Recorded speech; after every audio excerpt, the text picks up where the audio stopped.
It is breaking news that we are bringing you live from the Kalafong Hospital in Atteridgeville in the heart of Pretoria.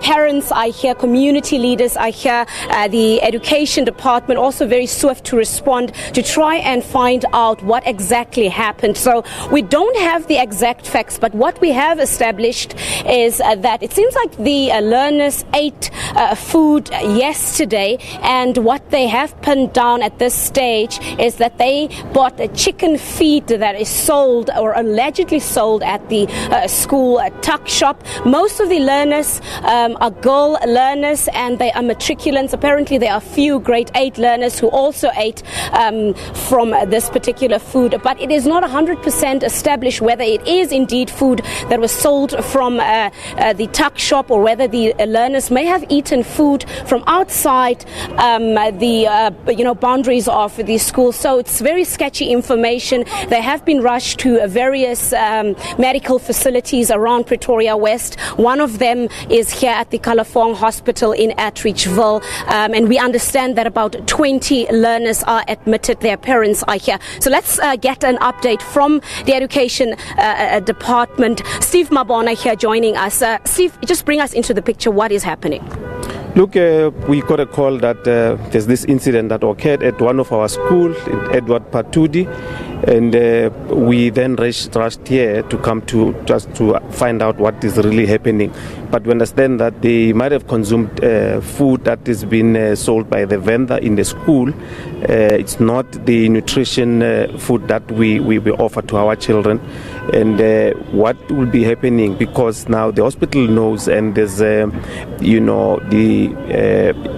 district which will be assisting us just to make sure that they take the food samples. Those food samples must then be tested accordingly so that you understand what is it that might have occurred. But we understand that from the medical point of view, all learners have been attended to, and the hospital has confirmed that actually they have been attended to. So we are quite hopeful that at least they've been attended. But for us, we will dispatch our psychosocial unit team.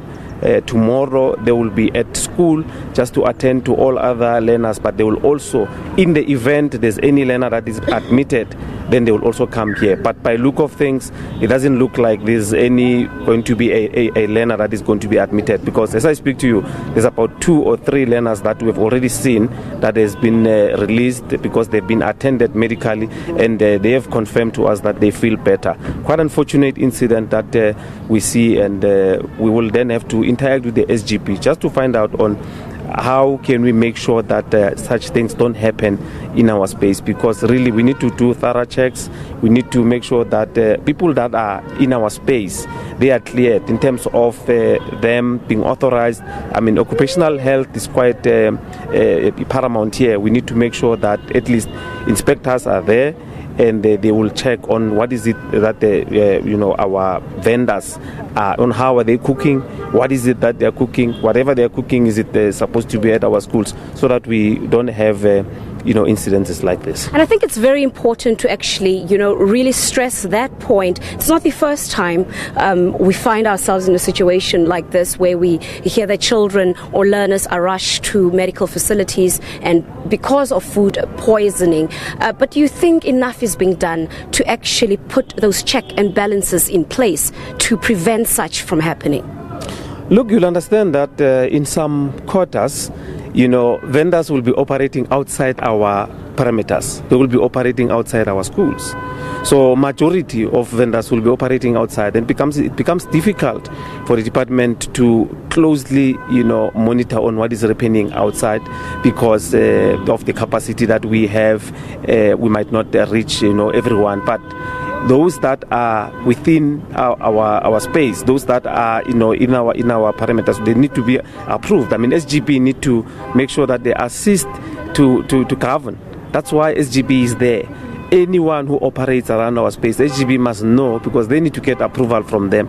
If they approve them, then they need to make sure that they assist the department, making sure that they go through necessary quality checks, because you can't allow a situation whereby we don't know who's operating in your space and what is it that they are selling. So we will have to, when we do our induction with the SGBs, a lot must be done, because we don't want such incidences to be recurring in our space. But we'll understand that when coming to food, our nutrition, we are very strict. We make sure that when we dish out food to learners, there will always be one plate that is put aside in the event of anything, and then we know that the food sample will be there for us to go and conduct further tests. We understand that most of the learners affected here are matriculants. Are you concerned about that? I mean, we know the sensitivity around matriculants. They have to focus on their work. It's the last stretch of the academic, time at school. So are you concerned that most of them are matriculants? What are you going to perhaps focus on in terms of that? No, we always have contingency plans when coming to disruption, because this you consider it as a disruption in a way, though it came in this fashion, but it's a disruption. In that instance, you have your contingency plan. You must have a recovery plan on how you're going to assist those learners who might miss schooling. So plans are there. I mean, we know in all our schools, in the event of any disruption, we know what to do, how are we going to recover, and we will be in a position to recover. But we are actually comforted by the fact that it looks like no one is going to be admitted. Okay. Just to wrap it up with you, you will be giving a lot of assistance to the school and the learners, perhaps the parents as well. A lot of parents that are standing here today, they left, scared. I mean, it's their children we're talking about here. Will there be any, help, emotional assistance from education side to also help the parents who may feel, a bit anxious about this particular situation? Definitely. I mean, any contact with our learners, we can't do without parents. Our psychosocial unit team, they know the first point of departure is for them to interact with parents. So all parents will be interacted with, and they will be taken through the process. I mean, if they also need counseling, they will be taken through that, because we cannot interact with the learners without parents, because these are children. So anything you do, you need the consent of parents. So parents, yes, definitely, we can assure you, they will be interacted with. That's why I'm saying tomorrow, our psychosocial unit team will be at the school, and just to make sure that we interact with everyone that is involved. Before we even come at the hospital, we can't even come at the hospital with our team before interacting with the parents. All right, thank you so much. We'll have to leave it at that. We'll come back to you a little bit later, as we are going to go into the hospital just now. Now, let's speak to the hospital CEO, who can maybe just tell us what is happening inside and give us the exact numbers, how many learners, what are their conditions. Thank you so much, Doctor. If you can just introduce yourself, and then you'll give us the update in terms of what is happening. I'm Dr. Kineile Letebele-Hattel. I'm the acting CEO for Kalafong Hospital.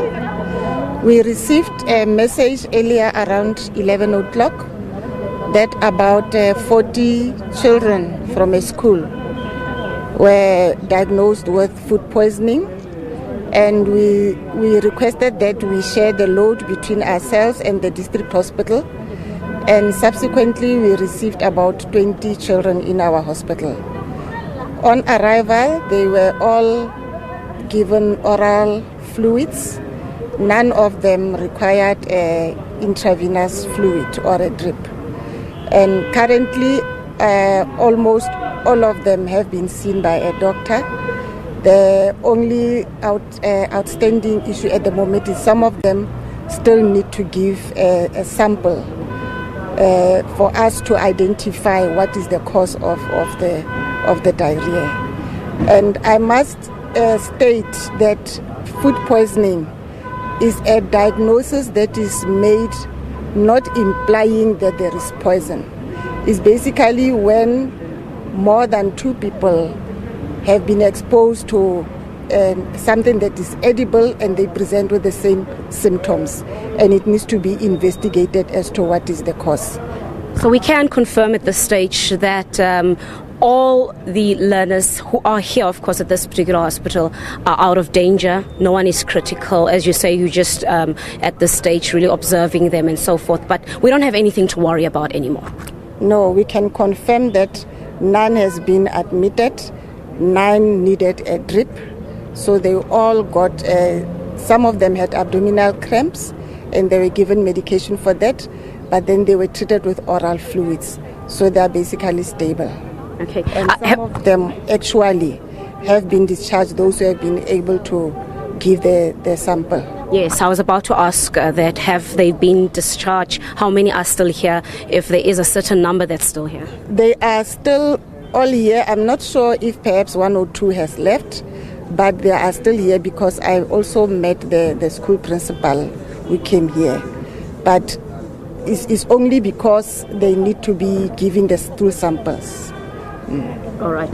Thank you so much. There you heard it, Peter. It seems like from all angles this particular situation is being tackled and it is under control. I think the message here that we are getting is that the education department acted very quickly. The principal of the school and the teachers also acted very quickly to get the necessary medical help that the pupils needed, and of course the doctors as well. You heard it here from the hospital CEO confirming that none of them are critical. They're out of danger, but of course all necessary medical checks need to be completed before they can go home. So we'll try and establish what happened to the other number. As you heard, that it was 40 learners that apparently were presenting the symptoms of food poisoning. As we understand that 20 of them were admitted here, but the other 20 seem to have